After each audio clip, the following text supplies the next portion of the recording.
느헤미야 1장 1절에서 5절까지 봅니다. 1절 제가 먼저 봉독합니다. 하갈의 아들 느헤미야의 말이라. 아닥사스다 왕 제20년 기슬루월에 내가 수산궁에 있는데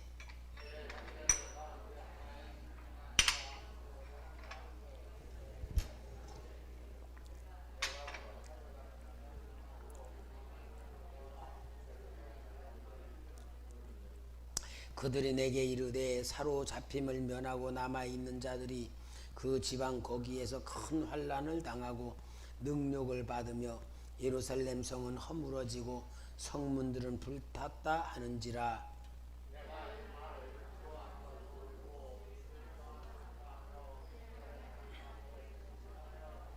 다같이 시작. 이르되 하늘의 하나님 여호와 크고 두려우신 하나님이여 주를 사랑하고 주의 계명을 지키는 자에게 언약을 지키시며 긍휼을 베푸시는 주여 간구하나이다. 아멘. 여러분, 정말 우리는 받은 복을 누릴 줄 알아야 됩니다. 하나님이 준 역사를 누릴 줄 아는 게 믿음이고요.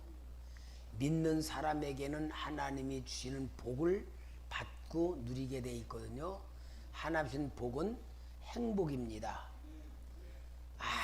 아무리 억만장자라 할지라도요, 대재벌이라 할지라도요, 행복하지 못해요.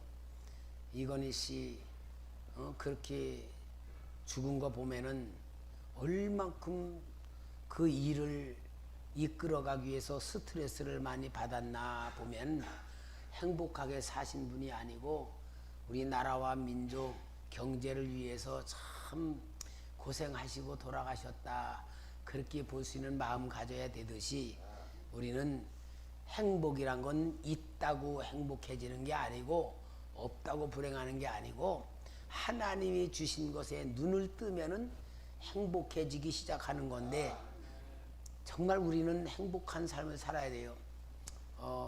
이야기해 보니까 어떤 눈을 보지 못하는 이 소경된 분이 이렇게 지팡이를 잡고 옛날에 길을 가다가 냇가에 놓은 다리, 그 다리를 건너가게 되다가 잘못 다리에서 툭 떨어졌대요. 근데 진짜 떨어져 어떻게 다리를 이렇게 붙들고서 그 떨어지면 이제 물속에 빠져 죽을 줄을 알고 사람 살려 사람 살려 하고 외치는데 시골에 지나가는 사람이 얼마나 있겠어요. 이 죽기 살기 붙들고 막 외치는데 사람 오는 발자국 소리가 들려. 여보세요, 나 좀 살려주니까 그 오는 사람이 뭐냐, 아이고 왜 그 고생하십니까, 손 놓으세요. 손 놓으면 바로 땅입니다. 그랬다가 턱 놓으니까 툭 한 뼘 정도밖에 안 된 데서 발버둥을 쳤던 거야. 그러면서 내가 보지 못해 이 죽을 고생했다는 걸 그렇게 통탄하면서 울었다는 이야기가 있어요. 마치 우리가 그런 경우야. 하나님 아버지는 다 마련해 놓고 내가 너를 사랑한다. 아무리 하나님이 없어 예수님까지 대신 죽이시면서까지 우리를 살려내셨는데 믿지 못한단 말이야.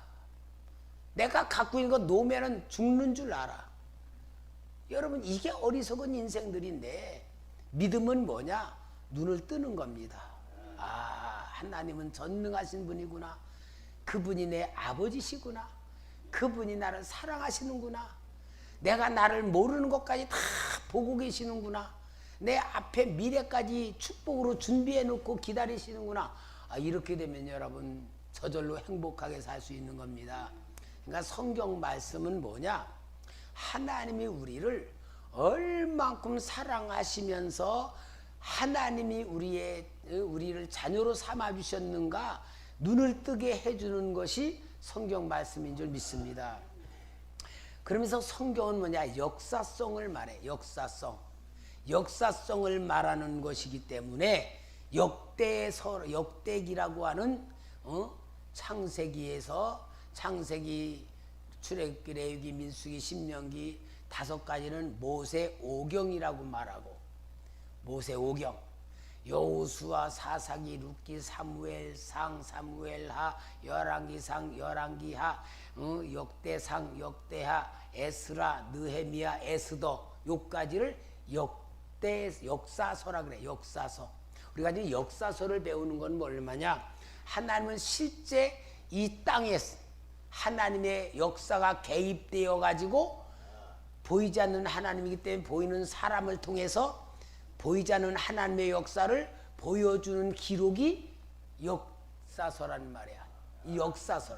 근데 여기 에스라, 느헤미야, 에스더라고 하는 이 마지막 역사서에는 왕들, 그 왕도 하나님의 백성으로 된 왕이 아니고 이방 민족, 바벨론 나라, 그 다음에 메데파사 나라, 요 메데파사 나라에 대한 역사의 왕들을 통하여 하나님의 백성에게 어떻게 역사하셨는가를 보여주는 거예요. 그러니까 이방 나라의 왕들을 통하여 하나님이 역사하시면은 이방 나라도 누구에게 속했다? 하나님에게 속했다, 그거야. 그걸 보는 눈. 그래서 우리는 역사서를 통하여 실제적인 하나님이 지금도 내 인생에 역사한다 하신다까지 연결시키는 믿음의 눈이 열려져야 될 줄 믿습니다. 왜 칠판을 가져오라 그랬냐면은 우리가 에스라, 느헤미야, 에스더를 보면서도 왕들에 대한 얘기가 나오는데 그 왕들에 대한 개념을 좀 확실히 알아야 되겠기 때문에 요즘 칠판에 쓰려고 좀 가지고 나왔는데요. 우리가 보면은 이제 에스라서에서 제일 먼저 나오는 게 누구냐? 고레스 왕이잖아요. 고레스 왕. 고레스 왕은 에스라를 통하여 귀한 명령을 내린 왕인데 이 사람이 BC 539년에서 530년까지 7일을 하던 사람이 귀한 명령을 내린 거예요. 귀한 명령을 내렸기 때문에 우리 고레스는 알아. 아, 고레스 왕에 대해서는 이사야 선지자도 예언을 했던 사람이기 알아. 그 다음에 고레스 왕의 아들이 나오는 게 누구냐면은 캄비세스라고 하는 왕이 나와요. 캄비세스. 이분은 530년에서 522년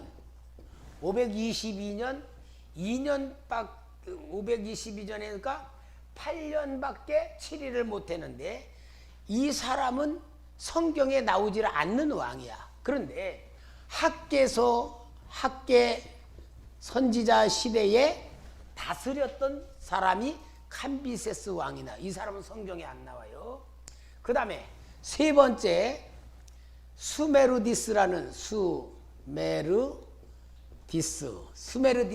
왕이 나오는데 이게 522년에서 520년 2년밖에 7일을 못했는데 이분이 스메르디스는 뭐냐? 에스라서 4장에 나오는 성전을 중단시켜. 고레스가 성전지라는데 여기 성전을 중단시킨 왕이야. 성전 건축을 중단시켰어. 왜? 그 사마리아 사람들이 성벽을 짓는다고 고발을 해서 성전 지으라 그러는데 성벽 짓는다고 알고 성벽 짓는 걸 중지를 시킨 왕이 스메르디스라고 하는 왕이 연관된 왕입니다. 그 다음에 스메르디스 다음에 네 번째 왕이 다리오 왕입니다. 다리오. 자, 다리오 왕은 성전 재건의 명령을 내린 왕인데 이분이 520년에서 486년을 다스린 사람이 성전을 다시 지으라고 허락한 왕이야. 그러니까 이제 16년 만에 다시 성전을 짓게 되잖아요. 그래서 이 다리오 왕이고, 다리오 왕이 그 다니엘서에도 나오잖아요. 다리오 쪽에 사자굴에 들어가는 데에 나오는 게 이제 다리오 왕이야. 그 다음에 다리우 왕의 아들 다섯 번째가 아하수에루예요. 아하수에루.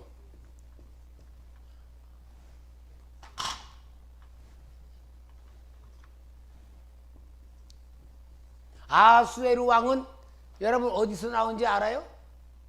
아하수에루 왕. 아하수에루 왕은 486년에서 465년. 아하수에루 왕은 에스더의 남편. 그렇죠. 에스더 왕후의 남편이 아하수에루 왕입니다. 아하수에루 왕이 그 다음에 마지막 여섯 번째가 아닥사스다 왕. 아닥사스다 왕이 465년에서 424년. 자, 오늘 여기 아닥사스다 왕이 오늘 여기에 느헤미야서에 나오는 왕입니다. 그러니까 요 왕들이 왜 중요하냐면은 요 에스라, 느헤미야, 에스더 요 마지막 포로 귀환 시대에 하나님의 백성들에 대한 영향력을 끼쳤던 왕들이에요. 그러니까 역사성을 말해요. 그러니까 오늘 여기에 요렇게 이 왕들에 의하여서 제일 먼저 고레스 왕에 의하여서 538년에 스룹바벨을 통하여서 귀환 명령을 내리고요. 그 다음에 두 번째 2차 귀환이 458년 80년 후에 에스라 선지자를 제사장을 통하여 두 번째 귀환이 나오는 80년 만에. 그 다음에 14년 후에 오늘 느헤미야가 3차 귀환을 하게 되는 기록이 느헤미야서입니다. 그래서 이 느헤미야가 이제 이 유다인 민족들이 3차로 포로가 되어 끌려갔던 것 같이 3차로 귀환하는 역사가 일어났는데 오늘 아닥사스다 왕에 의하여서 느헤미야 시대에 마지막 귀환 역사가 일어나는데 요 아닥사스다의 왕에 의하여서 느헤미야서가 기록되게 되었다 하는 것을 보여주는 겁니다. 자, 그러면은 여기 아닥사스다 왕의 술관원이 느헤미야예요. 근데 느헤미야 그 당시 왕들의 술관원은요, 왕이 진짜 신이 많은 사람이야. 그 당시에는요, 아들이 아버지 죽이고 왕이 되기도 하고, 하여튼 뭐 믿을 놈이 없는 시대야. 어떻게 하면은 왕 죽이고 지가 왕이 될까 하는 그런 때라서 믿을 사람인데, 술관원장이 왜 중요하냐면 술에다 만약에 하나 독이라도 타면은 그냥 죽기 때문에 이 왕이 최고로 신이 많은 신하가 술관원장이고, 술관원장은 술만 아니라 먹는 것까지 다 관장을 하고 관리를 하기 때문에 너무 중요해요. 우리나라도 옛날에 보면은 왕들이 은 수저로 했다 그러잖아요. 왜냐? 은을 딱 국에 담그면은 독이 있으면 읍속에 변한다 그러잖아. 그리고 못 믿을 때 어때? 음식 가져온 신한테 네가 먼저 먹어봐라. 먹어보고서 먹었다 그러잖아. 그만큼 중요한데 느헤미야가 아닥사스다의 술관원으로서 살고 있었어요. 근데 느헤미야가 그런데 고국에서 자기의 동생 되는 하냐라는 사람이 온 거야. 얼마나 반가웠겠어. 야, 동생아, 너 정말 반갑다. 어떻게 됐냐? 고국은 좀 어떠냐? 그것 때문에 벌써 1차, 2차 귀환된 사람들이 털을 잡고 살으니까 우리 간 동족이 잘 살고 있는지 없는지 얼마나 궁금하겠어요. 그러니까 물어보니까 하나니가 뭐라냐면은 형님 가서 살면 얼마나 고생을 하는지 모릅니다. 아니 왜? 성전 짓고 하나님의 예배는 다 드린데 이 성벽이 허물이고 성벽에 지키는 문이 없으니까 수시로 강한 놈들이 와가지고 약탈해 가서 농사 짓는 거 뺏기고 이게 너무 살기가 힘들고 고통스럽습니다고 불행한 얘기를 전해주는 거야. 그러니까 이 느헤미야가 자기 동생이 가져온 이야기 들으면서 너무너무 진짜 고통스럽고 자기 동족이 당하는 어려움 때문에 너무 힘들어하면서 정말 제대로 음식 맛도 없을 만큼 걱정 근심을 하고 있는데, 왕이 한 번은 보더니, 야, 너가 좀 이상하다. 요즘 너 무슨 병이 있느냐? 네 얼굴을 보니까 수척하고 몸이 좀 안 좋아 보이는데 왜 그러느냐? 그럴 때 느헤미야가 하나님께 기도하면서 도움을 구하는 가운데 말하는 거예요. 왕이시여, 우리 10주의 묘실이 다 회파되고 방비를 못해서 완전히 황무해져 가고 있습니다. 우리 10주의 묘실들이 그렇게 되어 있는 그것을 좀 회복시켜야 되겠는데, 그 소식을 들으니까 내가 먹고 싶은 것도 없고 잠도 못 자고 고통을 당하고 있습니다 하고 그 이야기를 하는데, 여러분 참 이 하나님의 사람들이 지혜로워야 돼. 만약에 왕이시여, 우리 동족이간 성벽이 허물어지고 성문이 없어서 고통당합니다 라고 했다면은, 처음에 성전 질 때에 성벽 짓는다고 해가지고 짓지 못하게 막았던 그런 역사가 있는데, 성벽이 무너져 있다고 하면은 그 왕이 반역하는 역사에 가담하는 것이 되니까 거부할 수 있지만, 느헤미야가 성벽에 대한 얘기는 하나도 안 하고 뭐에 대한 얘기에? 10주의 묘실에 대한 얘기를 하는 거야. 10주의 묘실, 무덤들이 다 화폐된다, 막 회파되고 막 그렇다고 하니까 왕이 느헤미야를 너무 사랑하고 신임하고 인정하는 그 신하가 걱정 근심 속에 빠져 있고 제대로 먹지 못하고 있다고 하는 그걸 보니까 불쌍한 생각이 드는 거야. 야, 내가 너를 어떻게 도와주면 되겠냐 하고 물어보는 거야. 그러니까 느헤미야가, 왕께서 저에게 정말 묘실을 지키고 묘실을 회복할 수 있는 그러한 길을 얼마나 가야 되겠냐? 제가 있을 때까지 가서 하겠습니다. 그래서 총독으로 발령을 받는 거야.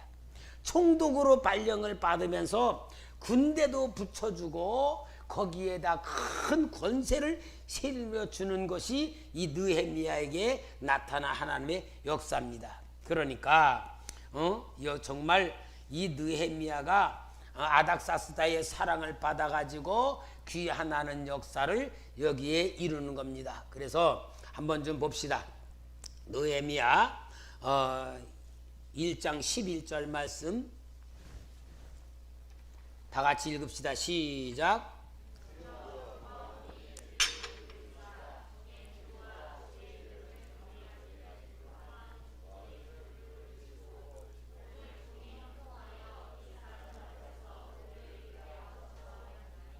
그때 내가 왕의 술관원이 되었느니라.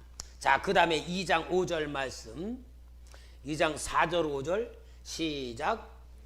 왕이 내게 이르시되 그러면 내가 무엇을 원하느냐 하시기로, 내가 곧 하늘의 하나님께 묵도하고 왕에게 아뢰되, 왕이 만일 좋게 여기시고 종이 왕의 목전에서 은혜를 얻어 싸우면 나를 유다 땅 나의 조상들의 묘실이 있는 성읍에 보내어 그 성을 건축하게 하옵소서 하였는데, 그래서 왕이 허락을 해줍니다. 그래서 여기에 7절 말씀 시작.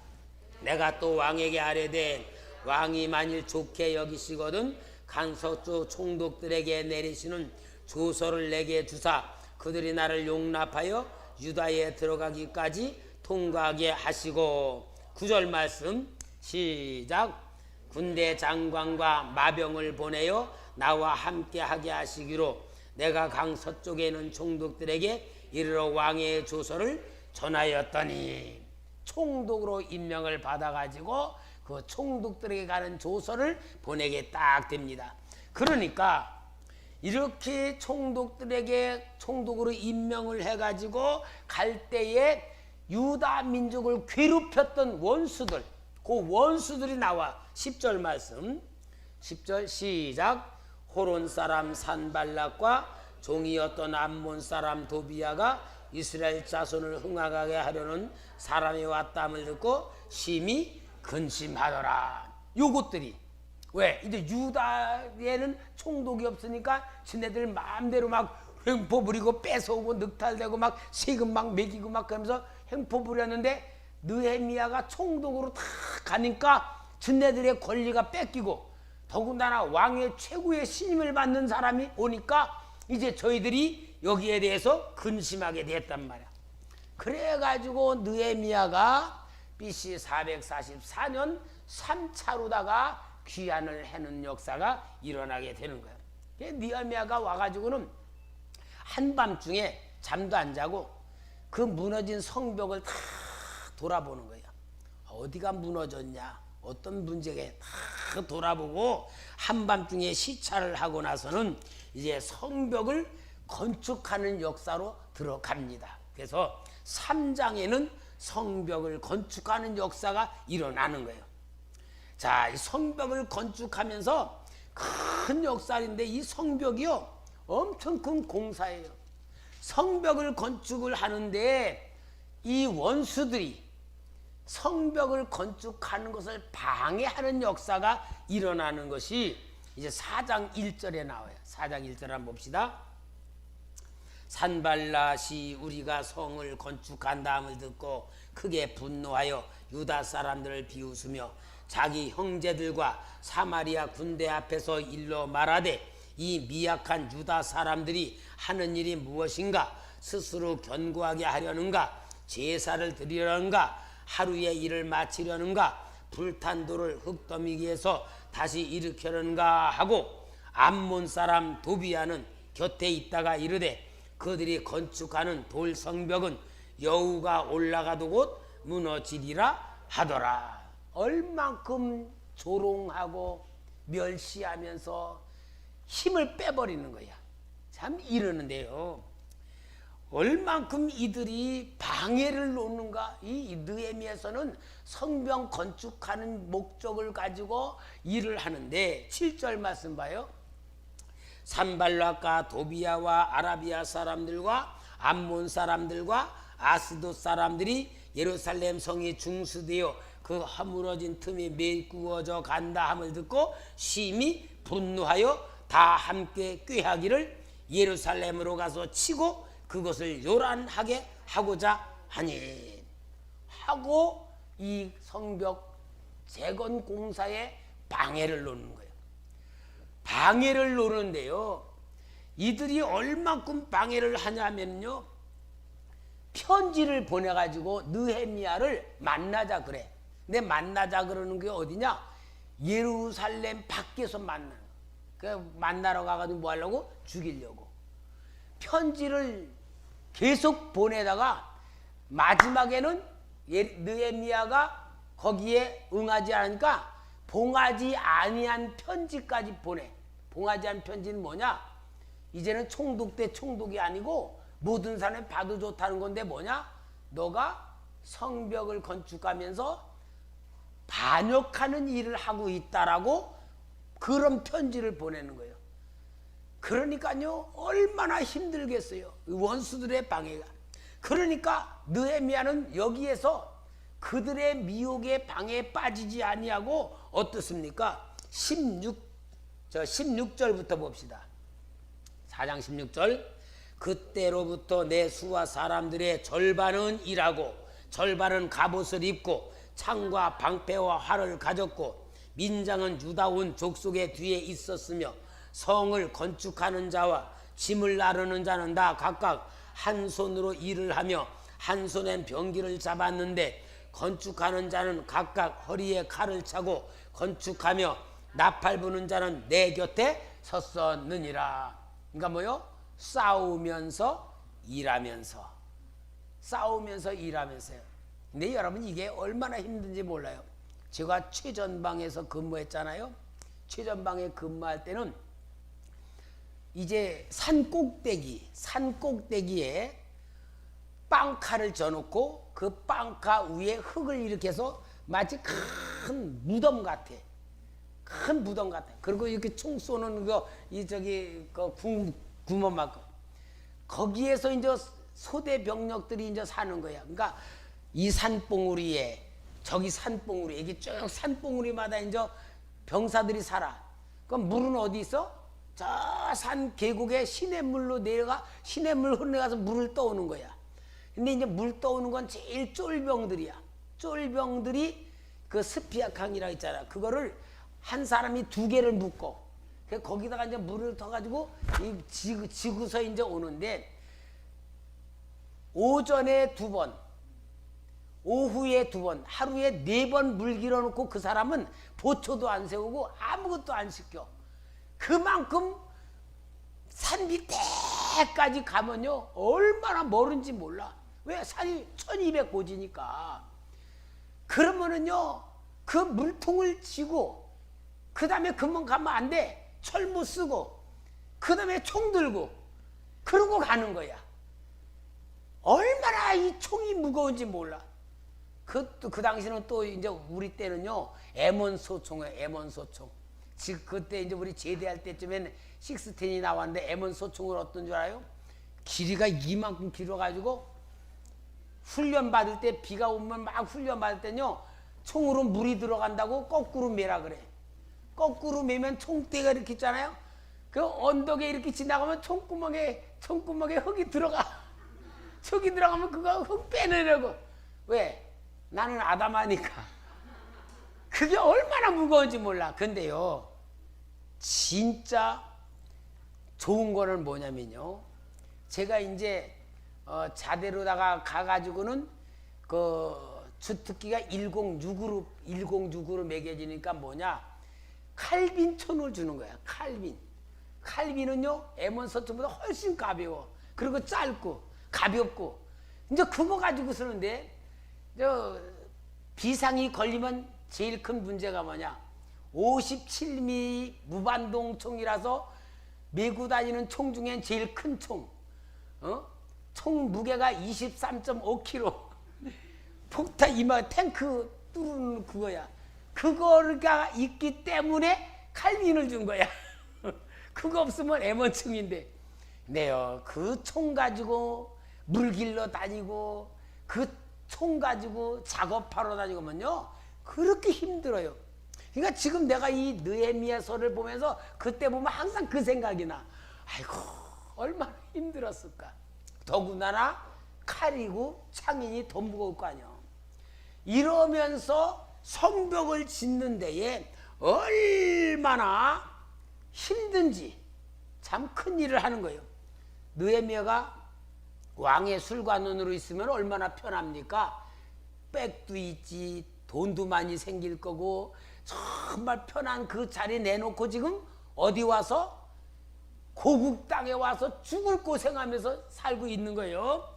자, 그러면서 여기에 22절 4장 22, 23절 한번 봅시다. 시작. 그때에 내가 또 백성에게 말하기를 사람마다 그 종자와 함께 예루살렘 안에서 잘지니 밤에는 우리를 위하여 파수하겠고 낮에는 일하리라 하고 나나 내 형제들이나 종자들이나 나를 따라 파수하는 사람들이나 우리가 다 우리의 옷을 벗지 아니하였으며 물을 기르러 갈 때도 각각 병기를 잡았느니라. 똑같잖아.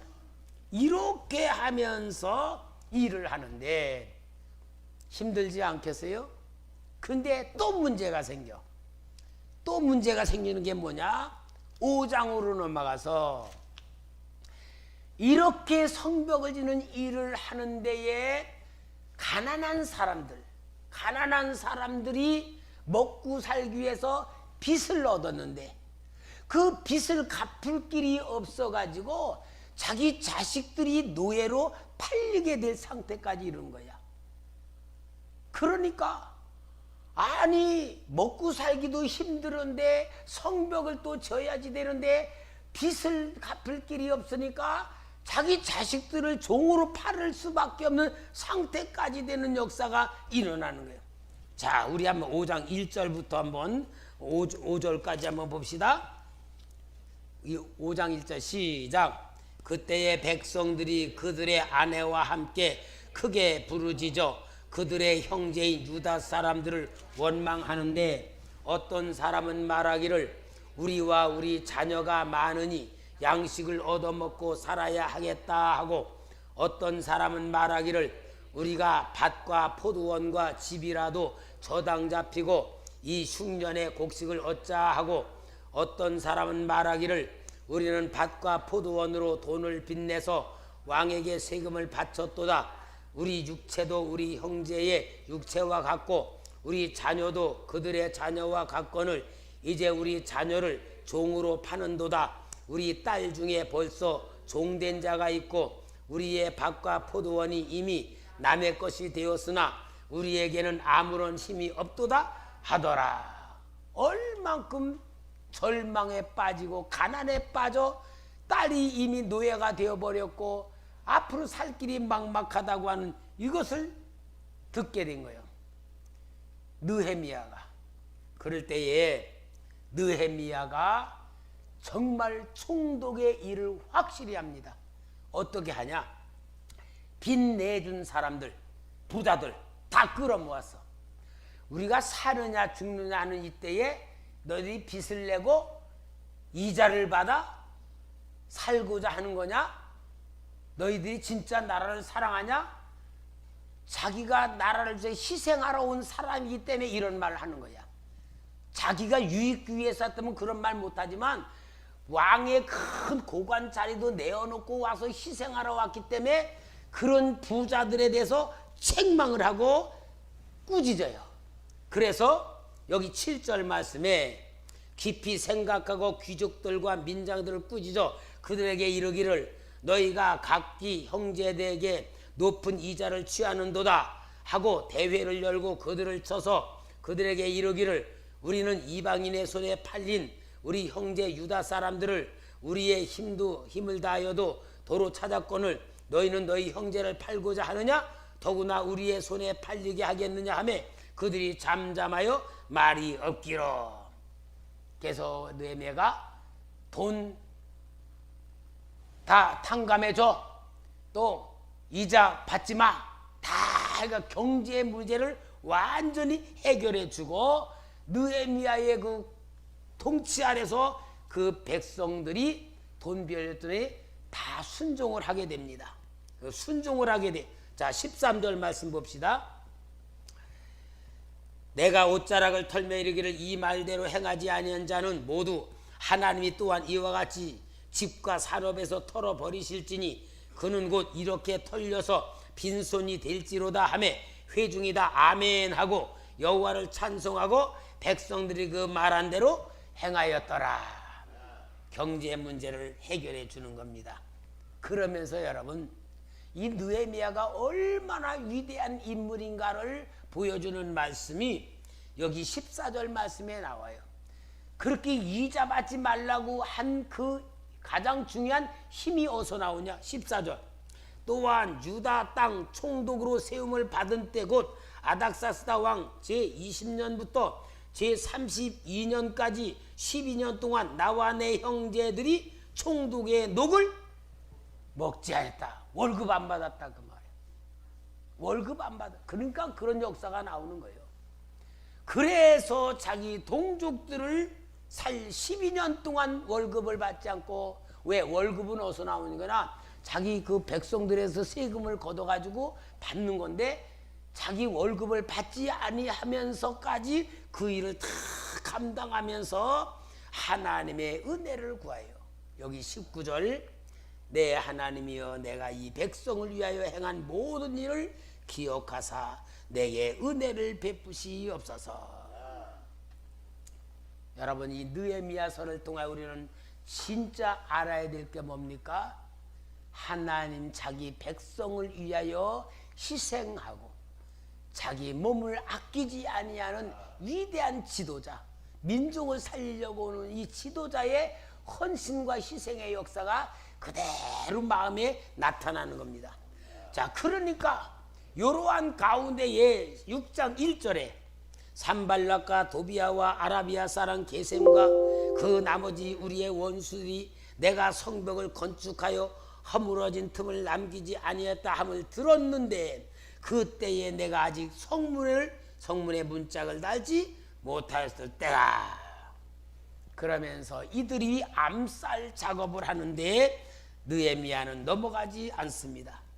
자, 그래서 느헤미야가 넘어가지 않냐고 성벽을 탁 짓게 만드는데, 그러니까요, 또 이 외부적인 역사로다가 방해가 되니까 내부적인 미혹의 영으로 또 느헤미야를 죽이려는 그런 역사가 일어나는데, 그게 뭐냐? 10절, 6장 10절.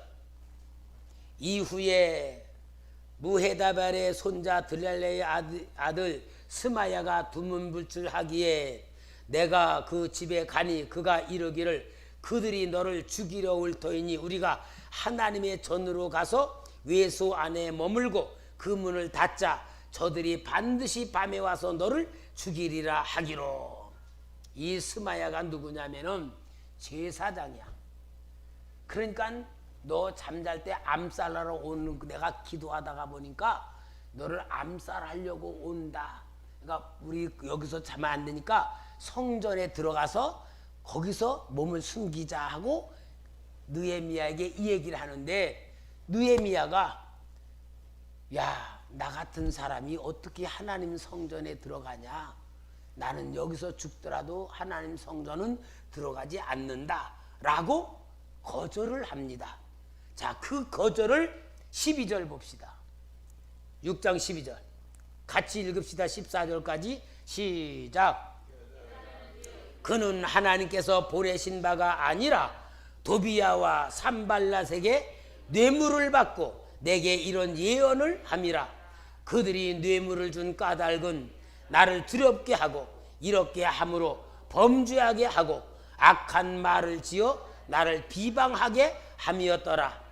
내 하나님이여, 도비야와 산발랏과 여선지 노아나와 그 남은 선지자들 곧 나를 두렵게 하고자 한 자들의 소행을 기억하옵소서 하였더라. 참 완전히 신앙적으로 미혹해서 망하게 만들려 그러고 정치적으로 하면서 얼마나 이 느헤미야가 시달렸겠어요.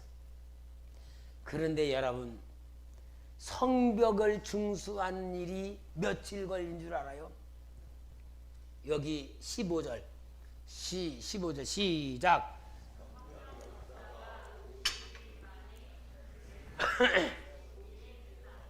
며칠 만에? 52일 만에. 이럴 수 있는 역사가 어디 있어요? 하나님의 도우심이란 말이에요. 52일 만에 완전하게 성읍을 건축하고 성병문을 달고 방비하는 모든 일이 다 이루어지는 거예요. 하나님이 믿음 안에서 확실한 목적을 걸고 헌신하면 도와주시는 역사가 일어나는 겁니다. 이게 바로 느헤미야의 위대한 지도력과 신앙과 헌신의 역사를 나타내는 말입니다. 이게 느헤미야에서 나오는 하나님의 역사예요. 하나님이 뭘 말하는 겁니까?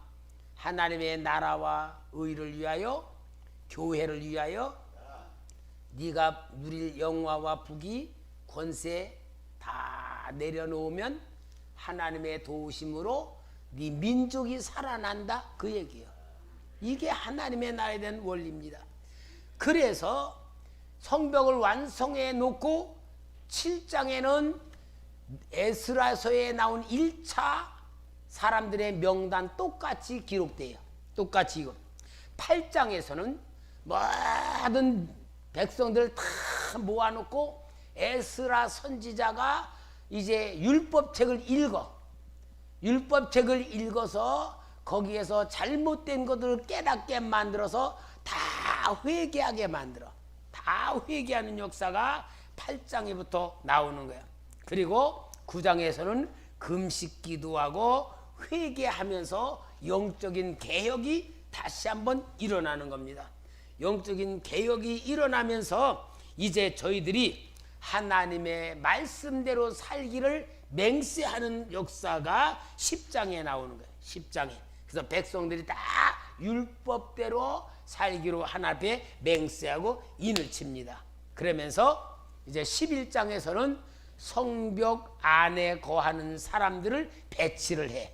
제사장들, 레위 사람들 모든 저 배치를 해가지고 성전 안에 살면서 이제 12장에서는 이제 봉헌식, 성벽을 완성한 그 봉헌식을 하고, 그 다음에 13장에서는 느헤미야가 고국으로 돌아갔다가 얼마 만에 다시 와요. 다시 오는데 그 고국으로 돌아갔다 온 기간에 또 타락한 역사들이 있어. 타락한 역사들이 하면은 여기에 13장, 느헤미야 13장 23절에 25절 봅니다. 시작.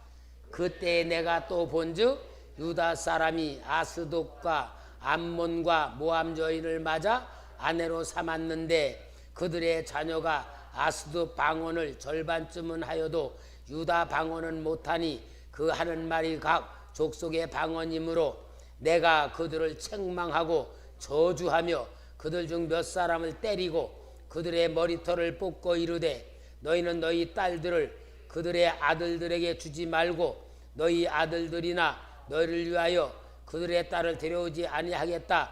하나님은 가르쳐 맹세하라 하고. 요 역사가 에스라 때에도 나왔잖아요. 느헤미야 또 나온 거야. 끈질긴 죄의 역사잖아요.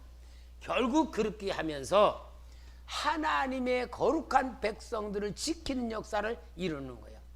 여러분, 저 결론 맺습니다. 에스라서에 고레스가 유다 땅으로 보내는 목적이 뭐였죠? 성전 건축하라. 그래서 성전 건축을 했죠. 그러는데 그 다음에 스룹바벨로 인해서 성전 건축을 했는데 80년 후에 에스라가 와가지고 무엇을 했습니까? 성전 건축은 했지만 민족들이 이방 여인들하고 결혼하면서 민족의 혼혈을 이루는 것에 대해서 그 유다 민족의 순수성을 위해서 에스라가 혈통 회복을 이루는 개혁운동을 하면서 성전을 아무리 건축했어도 혈족들이 오염되면은 성전 건축은 무로 돌아가기 때문에 에스라가 와서 종교 신앙으로 회복을 하고, 그러는 가운데에 아무리 신앙이 회복되고 깨끗하게 살려도 원수들을 막는 성벽이 무너져 있으면은 고생할 수밖에 없으니까 느헤미야가 와서 성벽을 통하여서 완전히 하나님의 백성들을 거룩하게 만드는 역사를 이룬 거란 말이야. 3차 그 귀한 역사 그겁니다.